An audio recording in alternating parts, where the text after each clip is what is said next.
Artist Galaanaa Gaaromsaa wallee haaraa qabatee dhufeera. Wallee kan akkan isinitti agarsiisu yoo barbaadan viidiyoo kana amma xumuraatti daawwadhaa. Ashamaan akkam jirtu dhaggeeffattootaa fi daawwattoonni chaanaalii keenya bakka gara chaanaalii keenyaatti nagaan deebitan siniin jecha har'a immoo odeeffannoo haaraa fi hedduu kan namatti tolullee akkasumas illee waa'ee artistoota keenyaa kan ilaallatullee isinii qabadee dhufeera jechuudha. Egaan daawwattoota keenyaa amma xumura qophii na wajjin tura. Warra chaanaalii keenyaaf haaraa taatan immoo akkuma beekamu chaanaalii kana sabskiraayib gochuun akkasumas illee viidiyoo kana immoo gara sheerii itti goggodhaa artistootaa fi artistii keenya jaalatamaa kanallee kan fayyadu ta'achuudha viidiyoo kana yoo sheer gootan. Kanaafuu viidiyoo kana sheerii sooshaal miidiyaa qabdan hunda isaatti illee gochuun dagatina isiniin jecha. Egaan daawwattoota keenya oduu isinitti hin baay'isu gara odeeffannoo ijootti isin dabarsu. Akkuma beekamu artistiin keenya jaalatamaa fi beekamaa kan ta'e artistiin Galaanaa Gaaromsaa uummata bukkeetti illee wallee hedduudhaa fi kan baay'ee uummata bukkeetti jaalatamudha jechuudha. Artistiin keenya kuni uummata bukkeetti kanaan dura beekamtii guddaa fi akkasumas illee wallee yeroo jaalalaa, wallee yeroo qabsoo, wallee yeroo hundumaa keessatti illee gahee hundaa keessatti afaan Oromoo guddisuu keessatti kan taphate keessa artistiin kun artistii warra gameeyyii fi warra jaalatamoo keessaa isaan tokko jechuudha.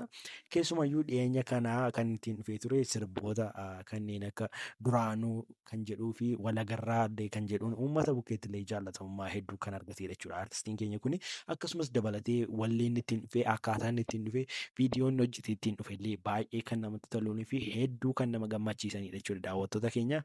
Egaa artistiin keenya kun amma immoo waan haaraa fi odeeffannoo bareeddu tokko illee isinii qabatee dhufaa jira jechuudha. Odeeffannoon kunis maali yoo jettan artistiin keenya jaalatamaa fi beekamaa kan ta'e kun wallee haaraa bareedaa fi hedduu kan namatti tolu tokko qabatee dhufaa jira jechuudha. Walleechis akkuma as fuulduratti argaa jirtanii wallee bareedaa kanaan dhufaa jira jechuudha artistiin keenya kuni. Akkuma beekamu artistiin keenya kuni wallee mata dureen isaa yaa shuraakoo kan jedhuun qabatee uummata isaa bukkee dhufaa jira jechuudha. Akkuma beekamu artistiin keenya jaalatamaa fi beekamaa kan ta'e kun walleen kun kan irratti dhufu yoom akka dhufu yoo gaafattanii jechuudha. Artistiin keenya jaalatamaa fi beekamaa kan ta'e kuni kan inni irratti dhufu YouTube chaanaalii mataa isaa kan kanaan dura banatee ture jechuudha. Hordoftoota 200,000 ol kan qaqqabuu fi uummata illee baay'ee kan beekudha jechuudha. YouTube chaanaalii isaa sana yoo dhaqxanii sabskiraayib gootanii hin jirre achi dhaqaa sabskiraayib godhaa.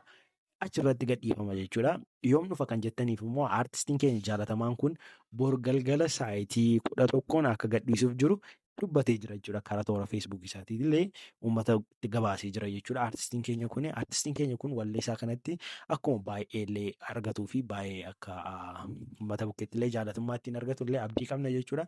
Egaa artistii keenya yoo jaallattan koomentii jalatti lakkoofsa 5 barreessan siniin jedha. Egaa viidiyoo kana immoo sooshaal miidiyaa qabdan hunda isaa irratti illee ammas deebi'een jedha sheer gochuun dagatina. Yoo sheer gottanii yaadi kun artistoota namoota hedduu bukkeedhaan ga'ee artistii keenya jaalatamaa artist Galaanaa Gaaromsaa illee hedduu fayyaduu kan danda'uu fi kanaafuu viidiyoo kana sheer gochuun dagatina siniin jecha.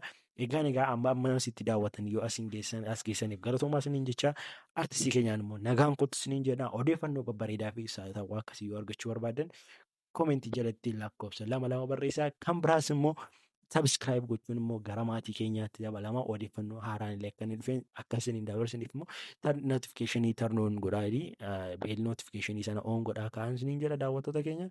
Egaan daawwattoota keenya odeeffannoon keenya irraa kana ture. Gara amma viidiyoo kan biraa walitti deebinuuti gama keenyaan nagaatti.